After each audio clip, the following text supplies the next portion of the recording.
próximos minutos nesse vídeo, porque eu vou falar coisas muito legais. Se quiser, pode colocar um copo de água para os espíritos fluidificarem e dê oi para um umbralzinho. Eu sei que esse nome é horrível, né? Mas é porque ele não parava quieto quando era filhote. Agora ele tá tranquilo.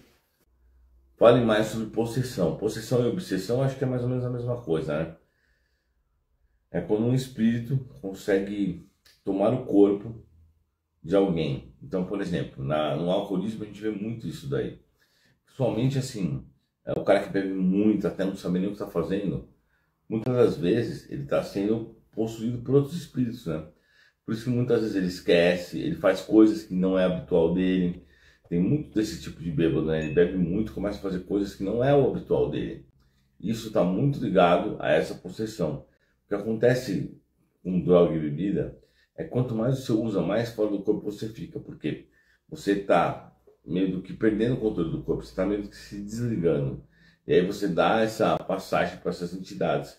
O que eles fazem? Eles grudam em você e afetam você bastante. É claro que não é 100%, porque senão a gente teria um monte de homicídios aí do nada, etc. Não é assim.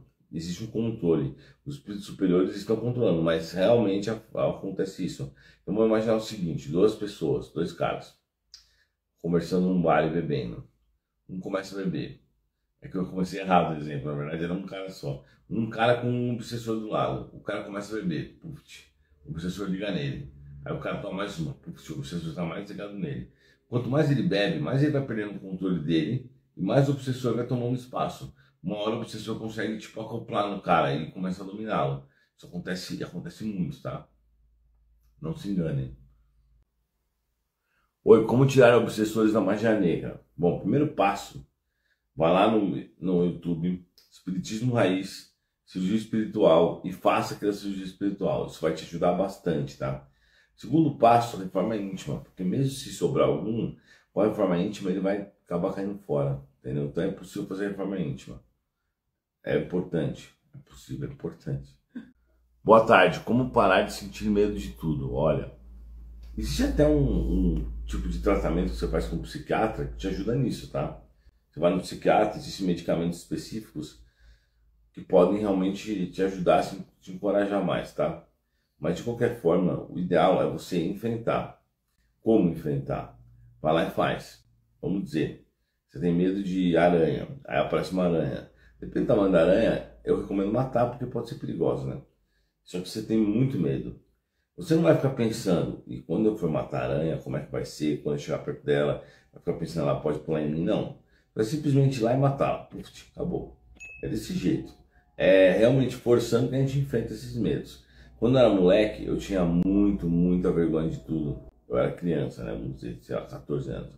E aí, uma vez, eu acabei passando por uma situação, não vou contar não, que eu fiquei com vergonha e não tomei a atitude certa, né? Era com menina, né? E aí eu não tomei a atitude certa. Eu lembro que eu cheguei na minha casa e pensei, nunca mais na minha vida inteira eu vou deixar que a vergonha me atrapalhe em qualquer coisa que eu faça. Dito e feito, foi isso que eu fiz. No começo eu ficava até tonto quando eu ia falar, porque eu era daqueles caras que, tipo assim, eu pedia um suco de laranja, um cartezinho de acerola, eu ficava quieto, não falava, não reclamava. Então, desde então, eu nunca mais tive vergonha de nada. Eu realmente consegui atropelar isso daí, me convencer, e hoje em dia acabou. Eu falo o que eu quiser, a hora que eu quiser, não tem conversa. Tá? Então, como você superar isso aí? Forçando a situação, com certeza. Explica sobre projeção astral. Projeção astral é a mesma coisa que desdobramento, que o Allan Kardec fala nos livros deles, tá? É quando você sai do seu corpo e consegue viajar por aí. Então o que acontece? Toda noite, quando você dorme, você tem uma projeção astral, você sai do seu corpo, é normal isso. Tem gente que sai, só descola um pouco, tem gente que fica por ali, mas tem gente que sai por ali, né? Então a projeção astral, ela nada mais é do que isso. E dá para fazer isso acordado também. Eu faço acordado, eu posso fechar o olho, eu consigo sair do corpo e eu consigo me ver, eu consigo ir para outros planetas, eu consigo fazer um monte de coisa, é muito legal isso. Mas para quem tem essa mediunidade, é uma experiência assim fascinante, tá? E basicamente é isso. Agora, eu recomendo o seguinte, se você tem isso, vou dar um exemplo. Ontem tinha uns caras aqui de trabalho, que o cara dormiu aqui em casa. Ele falou o que pra mim? Ele falou que ele dormia e ele saía do corpo.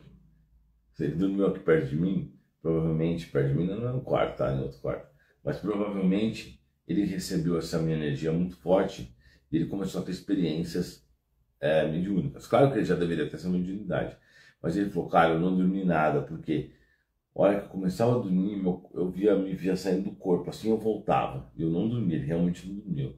Por conta disso, ele ficou com medo, morrendo de medo.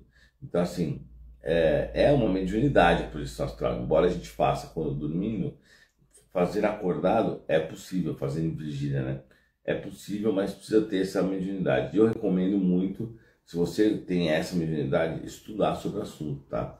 Estuda, lê o livro dos médiuns, vai no centro espírita e por aí vai. Mas é algo muito legal, muito fantástico.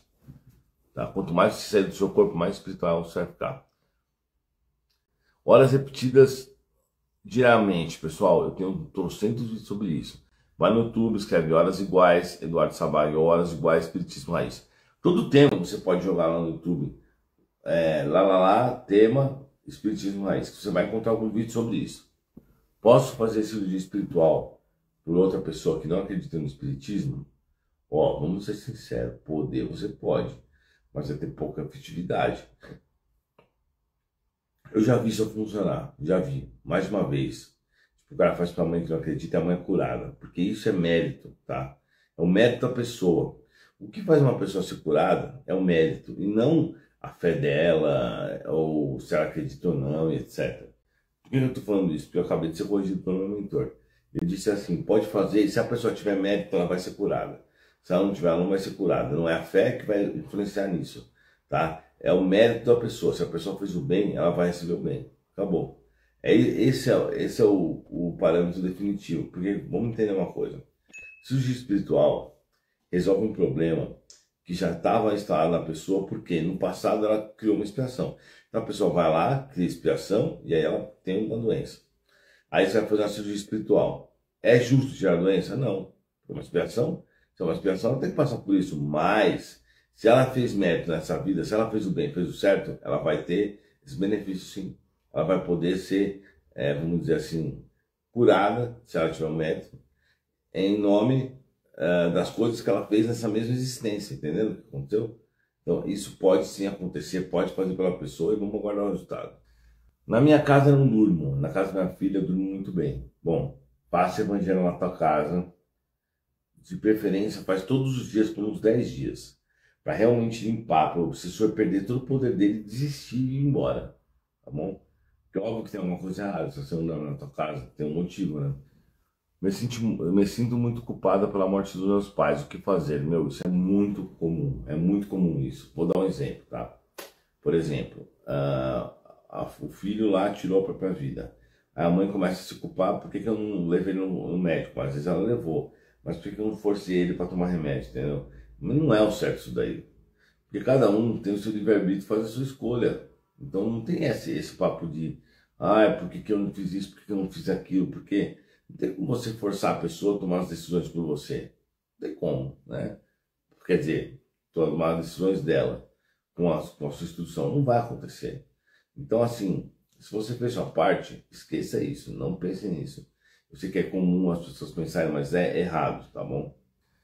Porque do nada eu lembro de alguém e esse alguém aparece. É mediunidade isso. Você está tendo mediunidade premonitória. É muito normal isso daí. Eu tenho muitos aí também. Faz parte, normal.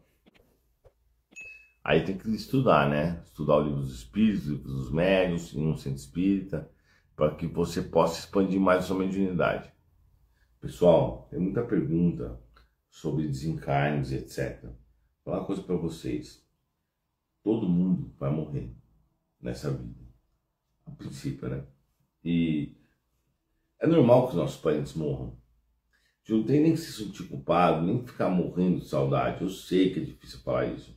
Mas assim, quando morre, morreu. O próprio Jesus fala, deixem mortos, enterrar os mortos. Ou seja, foi para o mundo espiritual, deixa que os espíritos se virem com ele, né?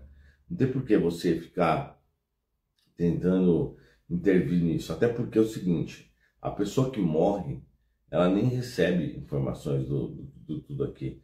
O cara morreu, chegou lá, os caras fazem o cara esquecer, eles ficam mudando de assunto, eles não querem que o cara lembre, porque isso vai fazer ele sofrer, entendeu?